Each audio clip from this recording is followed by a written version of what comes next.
Alors, nous sommes arrivés, donc on est d'abord dimanche matin, on est le 9 Shvat, et nous sommes arrivés d'Af Yuddalet de Bava Batra, Yuddalet.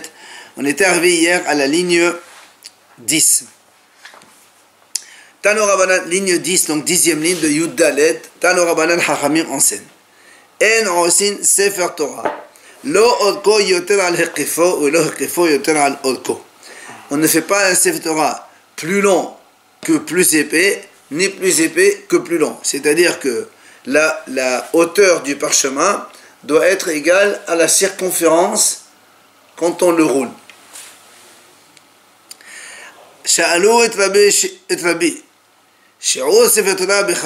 Alors combien c'est, puisque tu as dit que la hauteur c'est comme la circonférence. Il leur a dit, dans le parchemin que nous utilisons pour écrire, il faut shisha, c'est-à-dire shisha tvahim, 60 cm à peu près. Be'klaf be'chama, c'est ça, parce que la différence entre le gavil et le klaf, c'est que le gavil, il est encore plus épais. C'est pour ça qu'il leur a dit, le gavil c'est 6 tvahim. Maintenant, ils lui ont dit, be'klaf, c'est le parchemin, c'est la peau de l'animal, quand on a juste enlevé les poils, et on a encore gardé toute l'épaisseur de la peau. Et là, le clave, le contraire, c'est qu'on a, parce que la peau, elle se divise en deux parties, et on prend la partie donc de côté poil. Combien c'est? Il leur a dit Enéodéa, je ne sais pas. Et la Gemara ramène ici, Ravuna Katav Shiv'in Sefret de Oraita, Wilat Ramele Lahat. La Gemara raconte que Ravuna, c'est ça, il a écrit 70 Sefer Torah, mais un seul, il a pu le faire comme la circonférence qu'il a dit. Donc la hauteur ou la longueur des Sefer Torah, c'est comme la circonférence. Rav Aha bar Yaakov katav had mashchid d'Aigle v'etramele yavo b'Rabbanan la ibn Ahnaf she. Comment raconte Rav Aha bar Yaakov, lui, il a écrit un Sefer Torah sur la peau d'un veau. Et il s'est sorti pile la hauteur comme la circonférence. Le premier qu'il a écrit, c'est sorti bon comme ça. Hachamim, ils ont mis un œil sur lui, comme quoi ça a marché du premier coup, et il est niftar, tout simplement. Amrou le Rabbanan et Rav Hamnuna. Hachamim ont dit à Rav Hamnuna, Katav Rabbi Ami, Adbar Me'as Sifre Torah. Ils lui ont dit, voilà, Rabbi Ami, il a écrit 400 Sefer Torah. Alors, lui, il a dit c'est impossible pour un humain d'écrire 400 Sefer Torah. Amal et Odin, Torah Sevalanu Moshe Katav. Il leur a dit en fait il n'a pas écrit un vrai Sefer Torah. Il a écrit le pasuk Torah Sevalanu Moshe. Torah, on a marqué Torah, c'est ça. Voilà, il a écrit ça 400 fois. On peut arriver à écrire ce pasuk là 400 fois. Amal et Rava et Rabbi Zera.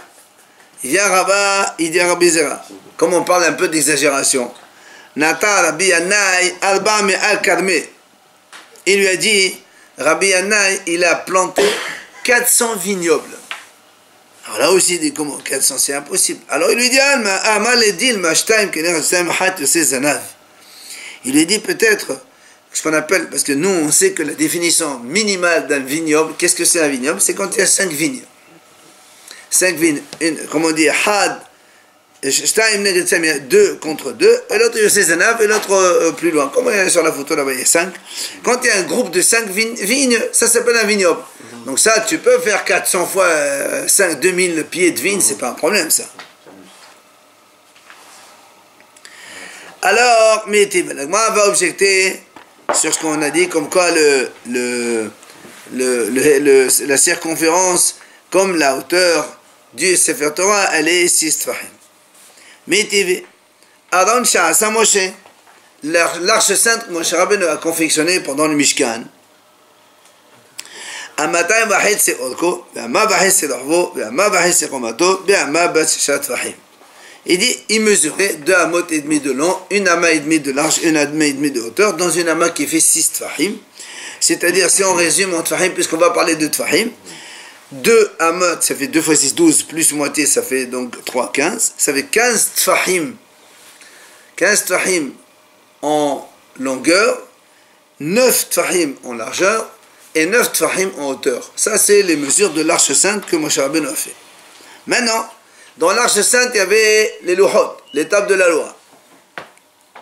C'est pas ça que l'Agma dit. Bien louhot, et les tables, combien elles étaient? Odkan, Shisha, Odorban, Shisha, Viorbian, Shlosha. Les tables de la loi, elles étaient longues de 6 tfahim, larges de 6 tfahim, et l'épaisseur de 3 tfahim. Comment ça s'est passé? Il a dit Monahot keneret odko shel Aaron. Elles sont placées comme la longueur de l'Arche Sainte. C'est-à-dire, si on prend l'Arche Sainte comme ça, on a dit que l'Arche Sainte, elle fait 15 tfahim de long, 9 de large et 9 de hauteur. Si tu mets, alors, comme il y a 9 tfahim, on peut mettre une table comme ça. Ça fait 6 et 6. Déjà ici, il nous reste 3, d'accord? Tu colles à côté une deuxième table, c'est encore 6 et 6. Ça fait, en tout, on a combien? 12. Et en bas, en largeur, on a 6. Or, si le haron, il fait 15 de long, il nous reste 3 tfahim de ce côté. Et si le haron, il fait 9 tfahim de large, il nous reste 3. Donc, on a un vide de 3 côté longueur et un vide de 3 côté largeur. C'est ce que l'agma veut dire maintenant. Combien les tables prennent dans l'arche? Comme on a dit 2 fois 6 égale 12. Il reste 3 tfahim. Alors 3 tfahim, qu'est-ce qu'on fait avec? Il dit, enlève un tefah. Pourquoi un tefah? Parce que nous, quand on mesure l'arche sainte, on dit 15 tfahim. C'est les murs, les parois de l'arche sont incluses dedans. Les parois qui sont en or. Alors il dit, tu enlèves moitié de la paroi de ce côté. Les deux moitié, ça fait un tefah en tout. Il nous reste 2 tfahim de vide.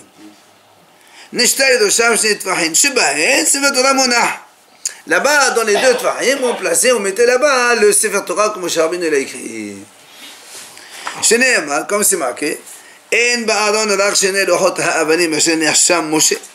n'y a pas dans l'Arche Sainte que seulement les 2 tables de la loi que Moshe Rabbeinu a posées.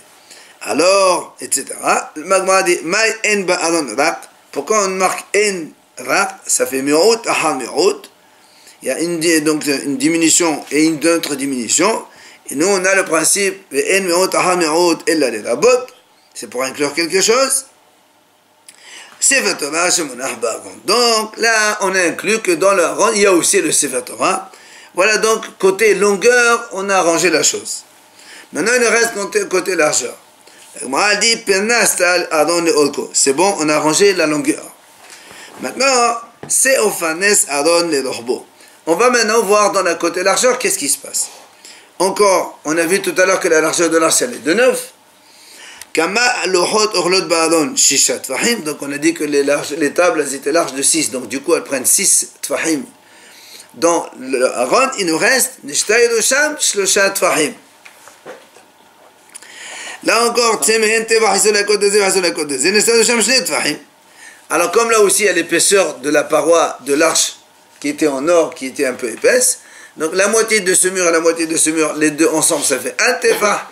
Donc il nous reste un vide de 2 tefahim côté donc largeur. Alors,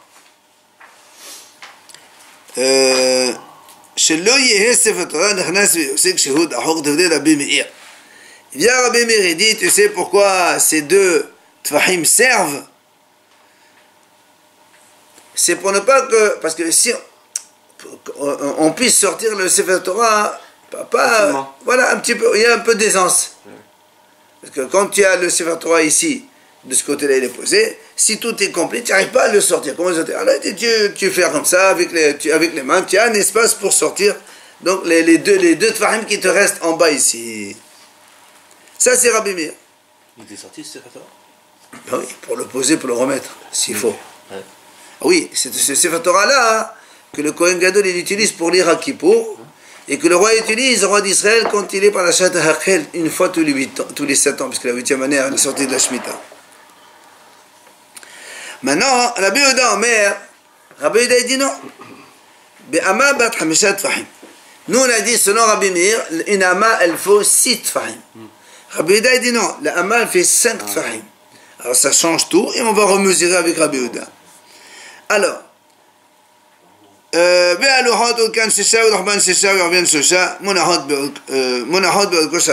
Alors, si on récupère maintenant les mesures de tout à l'heure, le Aaron il faisait 2 amot et demi de longueur. Si on part sur la base de 1 ama égale 5, 5 plus 5 ça fait 10, et 2 et demi, 12 et demi de longueur. Et en largeur ça fait ama vahitsi, ça fait 5 plus 2 et demi, 7 et demi de largeur. On n'est plus à 9 comme tout à l'heure. Donc on a 12 et demi de longueur, 7 et demi de largeur. Les tables, il y a marqué 6 tfahim. Si on met la même chose que tout à l'heure, on a 6 tfahim plus 6 tfahim, ça fait 12. Il nous reste un demi tefah. Oui. Et là-bas aussi, sur 6, il nous reste un tefah et demi de ce côté-là. Alors moi, je vais le dire maintenant. Donc les tables, elles ont une longueur de 6 tfahim et largeur de 6 tfahim et l'épaisseur de 3 tfahim.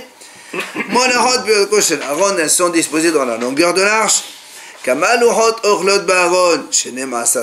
on a dit, donc il y a 12 tfahim de longueur. Il reste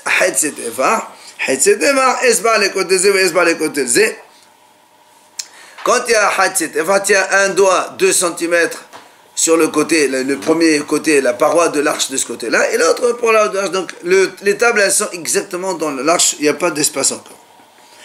Maintenant, ça c'est dans le sens de la longueur. Voyons le sens de la largeur. C'est Ofanes Adon Lelorbo. Comme on a dit tout à l'heure, les tables elles étaient larges de 6. Il nous reste un tefah et demi. Nishtayel Sham tefah Omer ça. Là aussi on enlève l'épaisseur des murs des deux côtés, ça nous fait un hatsi tefah. Il nous reste un tefah libre. Qu'est-ce qu'il y a dans ce tefah? Nishtayel Sham tefah Shebo Amudin Omdim Shneemar הפדיון העשה לו המלך שלמה מעשה לבנון מעמודה הוא עשה כסף לפי דת הזהב מן כעבור גמן ורומר. חכמים disent que Shlomo המלך il a fait des colonnes. Il y a là-bas dans la photo 2 amoudim, un de chaque côté. Eh bien, c'est ceux 2 amoudim là qui sont disposés de part et d'autre des 2 tables. Vous les voyez, 2 amoudim, on les voit si on regarde avec précision. C'est dans cet espace de un tefah qu'on a placé les 2 amoudim. 2 colonnes. Et ils ne sont pas dans l'autre? Selon l'autre, il n'y a pas de... Moi, elle va le poser une question. Elle va le poser. Maintenant, la question elle est... Où sont disposés... Où il est disposé le Sefer Torah de Moshe? Puisqu'il n'y a plus de place pour le Sefer Torah. On le met. Alors, la Gemara elle dit... והרגש ששגרו בו פלשים דורון אלוהי ישראל, מונח מסדו. Il dit, une fois les Philistines, ils ont capturé l'arche sainte. Et comme ils ont été, ils l'ont mis dans leur temple d'Avodazara, alors Hachem les a punis par des maladies, des hémorroïdes, et tout ça et tout ça. À la fin, ils n'ont pas trouvé de solution. Ils ont dit la seule solution, c'est qu'on le renvoie vers les Juifs. Ils l'ont retourné au Béni Israël, mais ils ont retourné avec lui à une caisse dans laquelle ils ont mis plein d'or et diamants et des pierres précieuses, des cadeaux. Alors Hachem il dit comme ça. Et la caisse que les Philistines ont renvoyée au Bni Israël, il est posé à côté de l'arche sainte de Moshe.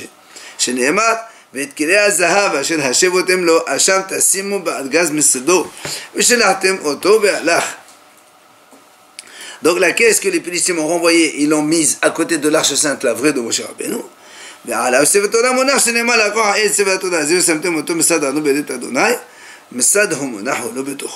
Il dit donc, et cette arche, ce Sefer Torah de Moshe Rabbeinu, il est posé dans cette arche-là, cette petite caisse que les Philistines ils ont offert au Béni Israël. Maintenant, le Gemara dit, Oma ani mekayem en ba'aron rak lerabot shivri lochot. Le Gemara dit, Shemon ahem ba'aron. Alors on m'a dit, tout à l'heure on a dit, il y a marqué en rak. On a dit, il n'y a pas de diminution, plus une autre diminution que pour inclure. Alors qu'est-ce qu'on veut inclure? Il a dit, dans l'espace de Tefah qui reste, il y a les débris des premières tables que Moshe a cassées. Il les a mis dans l'Aaron aussi. C'est pour ça qu'il dit, il n'y a pas de problème. Alors tout ça, c'est la Braïta pour nous raconter comment sont disposées les tables. Maintenant, la question de la Gemara, elle vient maintenant. Rappelez-vous, on a dit tout à l'heure que la circonférence, la circonférence, elle est Shesh Tvahim, c'est ça, 6 donc Tvahim. Alors, c'est ce qu'il lui dit. Si tu me dis que la circonférence de Sefer Torah, elle est 6 Tvahim, oui, la Gemara dit, c'est pas possible. Pourquoi? Parce que, merde, Kol Shesh Bekevo Sheshat Tvahim Eshbodochav Tefa. Et la Gemara dit comme ça. Nous, on a un principe, quand dans un cercle, tu as une circonférence qui fait 3, c'est combien le diamètre? C'est pi, 3,14. Dans la Gemara, ils disent 3. D'accord? Si tu as ici 3, donc ici, tu as 1. Oui ou non? Quand c'est Shbiro Jatran, il faut avoir des fins. Vechemad de l'Amsaïton Nirlal, la fiche les trim, mettez Tefhad, Wahad de Benevene. Beté Pochri créatif. La Gemara dit comme ça. Nous aussi, le Sefer Torah, il est enroulé en deux, comme on a expliqué hier soir. C'est pas comme les rouleaux de parchemin qui s'étudiaient, faisaient un rouleau comme la Megillah. Sefer Torah est obligé d'avoir 2 colonnes, et on l'a mis en 2. Or, si tu dis que le Sefer Torah, il faisait 6 amot de circonférence, quand tu les fais moitié-moitié, ça fait 3 de ce côté et 3 de ce côté. Alors, si tu es 3 de ce côté-là, ici, ça fait combien? Ça fait 1. 3 de ce côté-là aussi, ça fait 1. Donc, on a ici, en largeur du Sefer Torah, 1 plus 1. 2. Et puis il y a l'espace entre le Sefer Torah, il y a quand même un petit espace. Alors là, moi, lui dit, mais comment alors on peut rentrer un Sefer Torah qui mesure plus que 2 Tfahim dans l'espace qu'on a nous considéré tout à l'heure qui fait 2 Tfahim? C'est impossible. C'est la question qu'il pose. Si on dit que l'épaisseur, elle est comme ça, si tu dis que l'épaisseur est moindre, c'est pas un problème. Mais si tu me dis que l'épaisseur d'un Sefer Torah elle est de 6 Tfahim, là il y a un problème. C'est ce que la Gemara a dit. Donc, il y a plus que 2 tfahim. Dans l'espace dans le haron qui nous reste, c'est que 2 tfahim. Alors, comment tu peux le placer?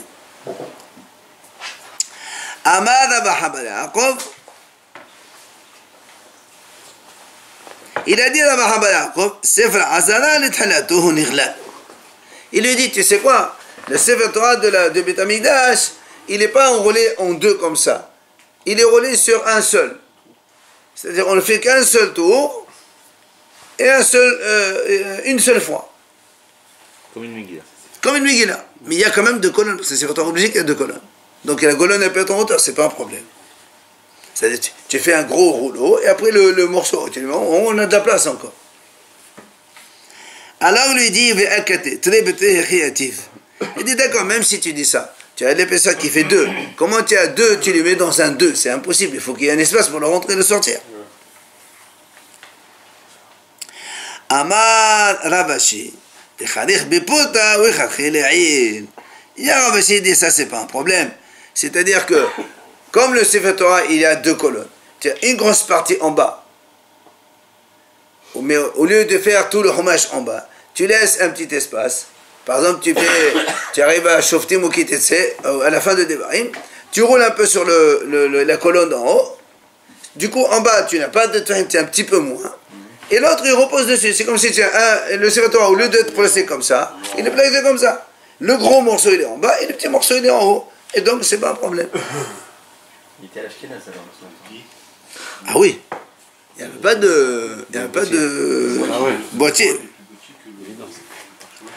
Donc là, on a répondu à la question comment il était placé le Sefer Torah donc dans le Aron HaKodesh. Maintenant, la Gemara, elle pose la question à Rabbi Yehuda. Puisque Rabbi Yehuda, lui, qu'est-ce qu'il a dit? Il a dit que l'Arche Sainte, le Sefer Torah de Moshe Rabbeinu, il était placé dans la caisse que les Péléchim ont envoyée. Alors il lui dit, Rabbi Yehuda, il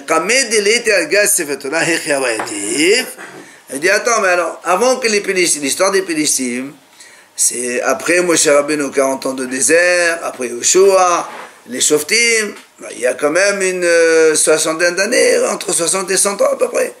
Et alors, il n'y avait pas encore la caisse des Péléchim, puisque les Péléchim n'ont pas, les Péléchim, ils ont capturé l'arche à l'époque de Haïli. Ah, il y a l'avortement, il y a au moins une centaine d'années. Et comment ils ont fait? Où ils l'ont mis entre-temps? D'après Rabbi Yehuda. Rabbi Yehuda dit il était posé dans la caisse des Péléchim. Et avant les Péléchim, il était posé où? Question. Ils ont pris quoi? Ils ont tout pris? Et non, ils ont pris l'Arche Sainte. Il a volé. Dans la guerre, ils l'ont pris, 6 œufs. Et comme ils ont vu, ils ont eu plein de maladies, ils l'ont retourné au Béni Israël. Mais quand ils ont retourné le Sefer Torah, ils l'ont retourné avec une caisse à côté, pleine de d'or et diamants. Et dans cette caisse-là, on a enlevé, on a mis le Sefer Torah de Moshe. Elle dit, mais avant qu'il y ait eu cette guerre, comment on mettait le Sefer Torah de Moshe? Où c'est qu'on le mettait? Alors, la Gemara répond, Dapa, wa nafiq meni, wa yatiba levé Sefer Torah. Il lui dit, c'est pas shoot, l'Arche Sainte, il y avait une planche qui sortait de l'Arche Sainte et était posée là-bas le Sefer Torah de Moshe Rabbeinu. Avant qu'il y ait la caisse des Péléchim. Après, on l'a posé dans la caisse. Alors, la Gemara dit, Rabbi Meir, Haïm Sad Aaron May Avedi. Rappelez-vous le passage qu'on a cité tout à l'heure, il y a marqué,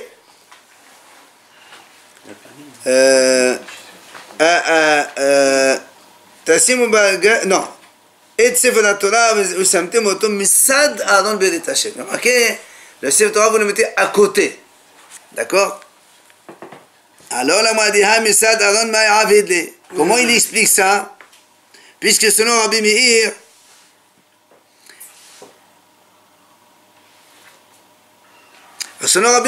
l'arche, elle était dedans. On a dit tout à l'heure, parce que Rabbi Meir dit que l'Aaron, il faisait 15. On a des deux tables, 12, 6 ici, ça fait 12. Il restait 3, et on posait le Sefer Torah dedans. Or, ici, le passage qui dit, le Sefer Torah, ici, mitzad Aaron, à côté du Aaron. Il est dans le Aaron, il n'est pas à côté. Alors, comment Rabbi Meir, il explique ce passage? Alors, il te répond, Mevaïl, Ahou, Mevaïl, de matnar le misad, velo matnar bene lohé. Olam, birabi menassad. On m'a dit, c'est pas un problème pour lui. Quand il a dit à côté, ça veut dire à côté des tables. Et non pas tu mets une table ici, le Sefer Torah au milieu. Tu mets les deux tables et à côté tu mets le Sefer Torah. C'est ça, mitzad.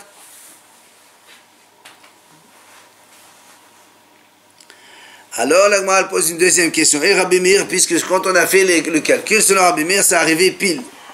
Alors il lui dit, Amodi Mecha Avokai, mais où il a mis son Mamelech ces fameuses colonnes, puisqu'il n'y a plus de place pour lui. Alors il lui a dit, mais voilà, il les a mis dehors, c'est pas un problème, les colonnes c'est dehors. Ah, la Gemara pose une deuxième question. Rabbi Meir, Shivrei Luhod de Monachim Ba'aron Menale. Et Rabbi Meir, donc maintenant, comment il explique, comme c'est marqué, qu'on a dit tout à l'heure, que les débris des premières tables que Moshe avait cassées, ils étaient posés dans l'arche. Et là, Rabbi Meir, il n'a pas expliqué. Alors, comment il explique cela?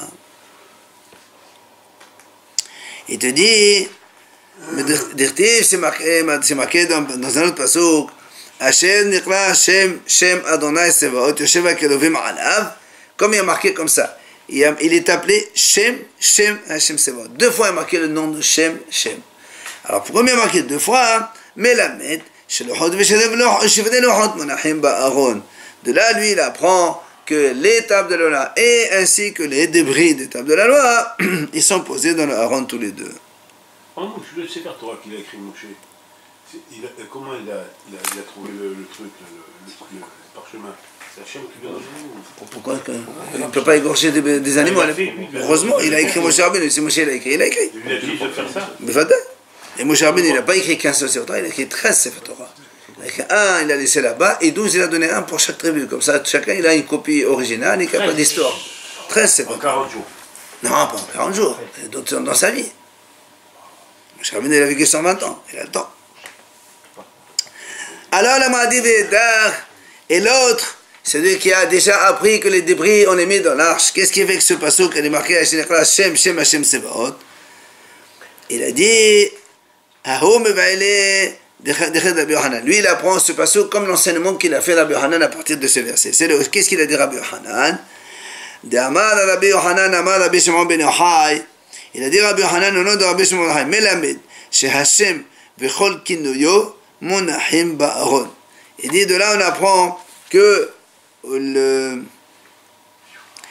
nom d'Hachem et tous les qualificatifs de tous les autres noms, ils sont tous posés dans l'Arche Sainte. On a écrit dans un parchemin certainement, tous les noms d'Hachem, on les a mis là-bas dans l'Arche Sainte. Il y a 26 noms, non, je pense. Je ne sais pas. Je sais qu'il y a pas mal, mais 26, je ne sais pas. Pardon? Qui a écrit ça? Non, c'est Moshe qui a écrit, bien sûr. Alors, le m'a dit, alors l'autre aussi. Si tu dis Shem, Shem, Hashem, Sevaot, de ce passage qu'on apprend qu'il y avait tous les noms d'Hachem qui sont marqués, ils sont dans l'arche. L'autre aussi, il dit la même chose. Alors comment, et qu'est-ce qu'il fait avec cette rachat alors, du début? Alors il dit, d'accord, il a dit d'accord. C'est vrai, moi aussi je suis d'accord que tous les noms, les prénoms des noms d'Hachem, ils sont dans l'arche. Maintenant, comment alors comment tu fais que les débris des tables de la loi, ils sont posés dans l'arche? Puisque tu as dit que maintenant, dans cet espace-là, on mettait les noms d'Hachem. Il te dit, il apprend d'un autre pasuk. C'est quoi le pasuk? Médétan et Rav Yosef. C'est ce qu'il a dit, il a enseigné Rav Yosef. Qu'est-ce qu'il a dit? Détan et Rav Yosef, Asher Shibata Vesamtam, Melamed, Shaluhot Veluhot Monachim Ba'aron. Il dit, comme il y a marqué, Asher Shibata Vesamtam, que tu as brisé, il y a marqué, et tu les as mis. D'accord? Alors, parce que le pasuk il ne dit pas comme ça, parce qu'il dit, Hachem il a dit à Moshe Rabbeinu, écris les nouvelles tables, et tu les mettras dans l'arche sainte. Les nouvelles tables, tu les mettras. Alors, comme il y a marqué, Shibata, que tu as brisé, et tu les mettras, de là il a pris, il te dit que ce que tu as brisé, et les nouveaux que tu écris, tu vas les mettre tous les deux dans l'arche sainte. C'est de là où il apprend qu'il faut mettre les deux. Le Hod, le Hod. Marqué qu'il y a 72 noms. 72 noms. Alors, là, on m'a dit, Védar, et l'autre, comment il apprend de ce pasouk-là, qu'est-ce qu'il apprend? Il te dit non, lui, il apprend ça pour l'enseignement de Rish Lakish. Qu'est-ce qu'il a dit? Amar Rish Lakish, Asher Shibata. Amal le Moshe Yisha Kohacha Shebarta. Lui, il explique le pasuk autrement. Il dit, comme Hachem lui a dit à Moshe, Asher Shibata Vesamtam, c'est pas que tu as brisé et tu les placeras. Asher Shibata, c'est que le Hachem lui dit à Moshe, Hazak Uvaour, tu as bien fait de briser l'étape de la loi. Et donc, ça n'a rien à voir avec le fait de les mettre là-bas. Tano Rabbanan. Hachamim enseigne. Alors, nous avons parlé hier de la façon de pouvoir mettre le Torah, Nevi'im et Ketuvim ensemble dans un seul parchemin ou pas. Alors, la Gemara va nous donner ici le nom de tous les Nevi'im, de tous les Ketuvim. Mais on sait d'abord dans la Torah, il y a 5 livres, Bereshit, Shemot, Vayikra, Bamidbar, Devarim. Maintenant, la Gemara dit, Tano Rabbanan, Sidran Shel Nevi'im. Alors, les prophètes, c'est comme dans quel ordre ils sont écrits. Le premier, c'est Ushua. Le deuxième, c'est Shoftim. Troisième, c'est Shmuel. Quatrième, c'est Melachim. Le cinquième, c'est Yirmiya. Le sixième, c'est Yehezkel. Le septième, c'est Yeshaya. Et le huitième, c'est ce qu'on appelle Shnem Asar. Tre Asar, c'est là, on a expliqué hier, on a dit que c'est un livre qui comprend plein de petits navires, comme ils sont tous petits, 1, 2, 3, 4 trakim. On ne peut pas en faire individuel, on les a associés tous dans un même livre, on a fait donc ce qu'on appelle Tre Asar, il y a 12 là-bas. Hosher, Amos, Haggai, Zechariah, on va les voir d'ailleurs. Alors, la Gemara a dit, il y a une question. Pourquoi? Merde, Hosea, Kadim. Dirtiv, Tehalat, Devar, Adonai, Behosea. La Gemara a dit, elle pose une question. Le navire Hosea, il est Kadim, c'est-à-dire il est avant Yeshaya. Parce que nous on a dit dans l'ordre, parce qu'il y a marqué Sidran, voilà l'ordre. Yoshua, Shoftim, Shmuel, Melachim, Yirmiyah, Haskel, Yeshaya. Et après on a les Treasa, les 12, et dans les 12 il y a Hosea. Alors on m'a dit, c'est pas normal. Hosea, le navire, il était avant Yeshaya. Comment ça se fait que tu l'as mis après? Dans l'ordre. Comme le passage il dit, Tehilat de Bir Adonai be Hosea. Au début, que Hachem il a parlé avec Hosea. Alors, Hachamim disent comment? Vechi im Hosea de Bet Tehilat. L'homme et Moshe ve'ad Hosea kama nevim ayu. Comment on peut comprendre le passage? La première fois qu'Hachem il a parlé avec Hosea, Hachem il n'a pas parlé qu'avec Hosea, il a parlé avec tous les Nevim depuis Moshe Rabbeinu, tous les Nevim qui ont suivi. C'est pour ça qu'il dit, Amar Rabbi Yochanan, שהיה תחילה לארבעה נביאים שנתנבאו באותו הפרק באלוהים, הושע וישעיה, עמוס ומיכה. Alors on a dit, le Rabbi Yochanan explique que quand on a dit que le début, que Hachem il a parlé avec Hoshea, ça dit quoi le début? Ça dit que Hachem il a parlé avec Hoshea à un moment, à une époque où il y avait 4 autres Nevi'im, avec Hoshea, mais avec Hoshea il a parlé le premier. C'est qui les 4? C'est Yeshaya, Amos, Micha, et Hoshea, donc c'est pas 5, c'est 4 et Hoshea le premier. Donc Hoshea, il est avant Yeshaya, c'est pour ça que moi dit, il fallait mettre Hoshea avant Yeshaya. Comment ça se fait que toi tu as mis Yeshaya et après tu m'as mis les 12 dans lesquels figure Hoshea? Alors le Gemara répond, כיוון דכתיב נבואתי לגבי חגי זכריה ומלאכי וחגי זכריה ומלאכי והוא חשיב לו בהדי הוא. La Gemara dit, étant donné que la prophétie de Yeshua, elle a été amenée en même temps que celle de Haggai, Zechariah et Malachi, les 3 derniers prophètes. Eux, ce sont les 3 derniers prophètes qui ont assisté au deuxième Beth Amikdash.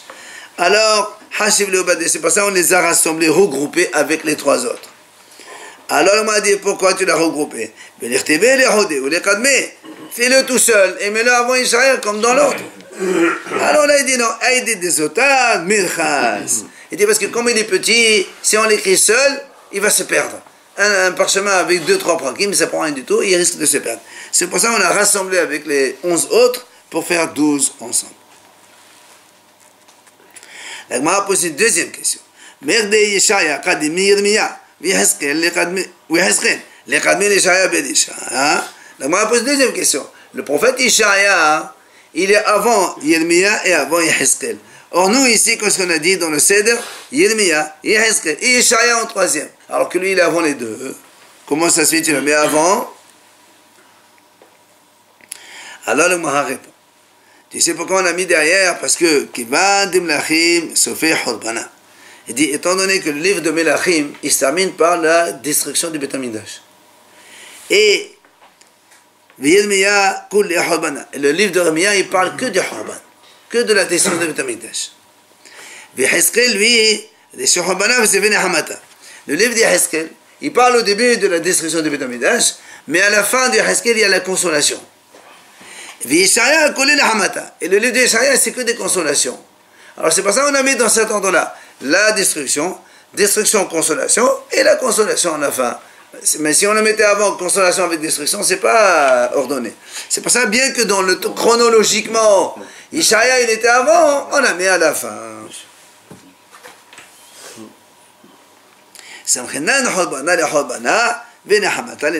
Donc, on juxtapose la destruction avec la destruction et la consolation avec la consolation.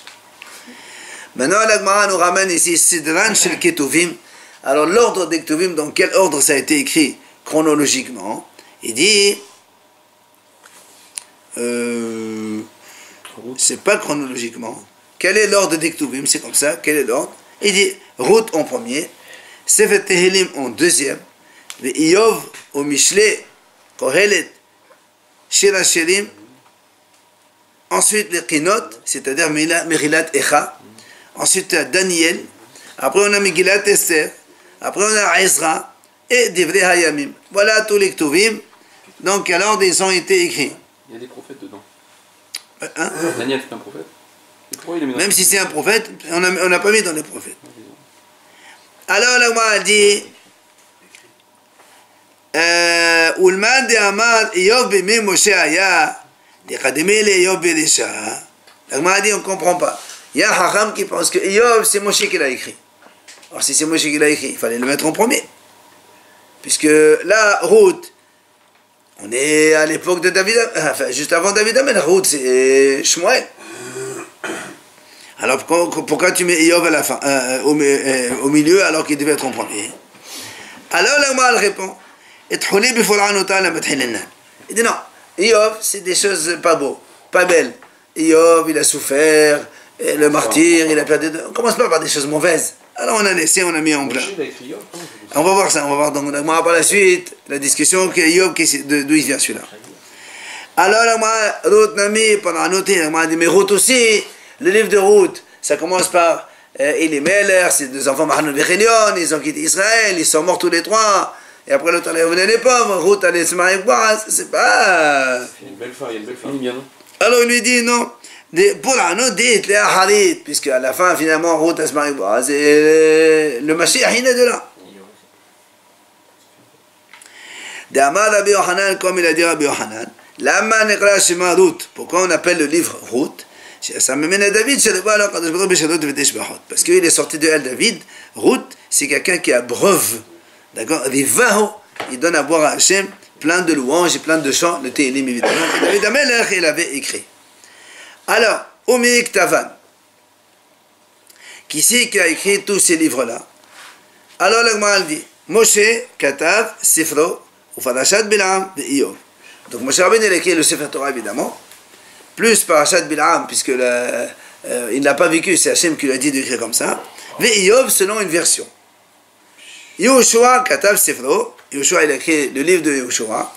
Et selon cet avis-là, les derniers 8 psukim de la Torah dans lesquels il est marqué Vayamot Moshe, Moshe est mort. Selon cet avis, c'est Yehoshua qui a écrit les 8 psukim. Shemuel, qu'est-ce qu'il a écrit le prophète Shemuel? Katav Sefro, le livre de Shemuel. Et aussi Veshoftim, il a écrit aussi le livre de Shoftim. Il a écrit aussi le livre de Ruth. David, Katav Sefer Tehilim. Il a écrit le livre Tehilim, David, 150 prakim. Mais, Alidé Asad Askinim, Alidé Adam Rishon, Alidé Malki Seder, Alidé Abraham, Alidé Moshe, Alidé Heman, Alidé Edutun, Alidé Asaf, Alidé Shosha Ben Korah. Donc, David Amelech, il a écrit le Tehilim, mais avec l'association de 10 sages, puisqu'il y a des Mizmorim que Adam Arishon il a dit, d'autres c'est Malki Seder, d'autres Avraham Avinu, d'autres Moshe Rabbeinu, d'autres Heman, Yedutun, Asaf, et les 3 Bnei Korah, comme on a le c'est l'Amneser Bnei Korah Mizmor, ou bien l'Amneser Yedutun, Maskil le Heman, Tifla le Moshe Esha Elohim, tout ça c'est Tehilim que David Amelech il a écrit. C'est-à-dire qu'ils avaient écrit déjà Abraham, tout ça. Ils ont dit, David, il a écrit en ordre. Yirmiya, Katav, Sefro, donc le livre de Yirmiya. Sefer Melachim, il a aussi écrit le livre de Melachim. Et Vekinot, il a aussi écrit les Kinot, c'est-à-dire les Megillat Echa. C'est Yirmiya qui a écrit ça. Kinot, qu'on dit pour Tisha B'Av. Echa, oui. Hizkiya Vesiyato, Hizkiya, le roi Hizkiya et son groupe, Kadvou, ils ont écrit Yeshaya, le livre de Yeshaya, Mishle, c'est fou ça, c'est ce Mohamed qui a dit, donc c'est eux qui ont écrit. Shirachirim, Vekohelet. C'est pas Shlomo. Justement, je sais pas. Ensuite, Anshe Knesset Agdola, les gens de la grande assemblée, eux, ils ont écrit Yehezkel, Ushema Asa, Daniel, Umrilat Esther. Donc c'est les 4 livres qu'ils ont écrits. Enfin, Ezra, Katav, Sifro, le livre de Ezra, Yahas, Shel Devrei Yamim, Adlo. Et toute l'histoire de Devrei Yamim, Adlo jusqu'à son époque à lui. Alors l'Agma a dit, mais ça y est allé les Rav. Et ça, ce qu'on vient de dire, ça aide ce qu'il a dit Rav. Qu'est-ce qu'il a dit? Amar Rav Yehuda Amar Rav. Lo ala Ezra me Babel an shehes asmo ve'ala. Ezra n'est monté de Babel pour la reconstruction du Beth Amikdash que jusqu'à ce qu'il a fait Yehou, c'est-à-dire il a fait la généalogie de tous jusqu'à lui et il est monté. Alors on m'a dit Oman Askei, alors qui c'est qui a fini le livre de Devrei Yamim puisque c'est pas Ezra qui l'a terminé. La répond Nehemia ben Hachalia. C'est Nehemia ben Hachalia qui a donc fini le livre de Devrei Hayamim. Voilà, on arrête la prochaine.